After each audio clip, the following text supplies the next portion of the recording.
تو بھی تمہارے ہاتھ فتح رہتی، مگر تاخیر اس لیے ہوئی کہ اللہ اپنی رحمت میں جس کو چاہے داخل کر لے۔ اور اگر دونوں فریق الگ الگ ہو جاتے تو جو ان میں کافر تھے ان کو ہم دکھ دینے والا عذاب دیتے۔ جب کافروں نے اپنے دلوں میں ضد کی، اور ضد بھی جاہلیت کی، تو اللہ نے اپنے پیغمبر اور مومنوں پر اپنی طرف سے تسکین نازل فرمائی اور ان کو پرہیزگاری کی بات پر قائم رکھا، اور وہ اسی کے مستحق اور اہل تھے،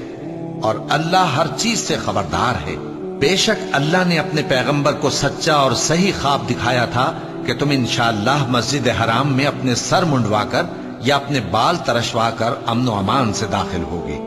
اور کسی طرح کا خوف نہ کرو گے۔ جو بات تم نہیں جانتے تھے اللہ کو معلوم تھی، سو اس نے اس سے پہلے ہی جلد ایک فتح عطا فرمائی۔ وہی تو ہے جس نے اپنے پیغمبر کو ہدایت کی کتاب اور دین حق دے کر بھیجا تاکہ اس کو تمام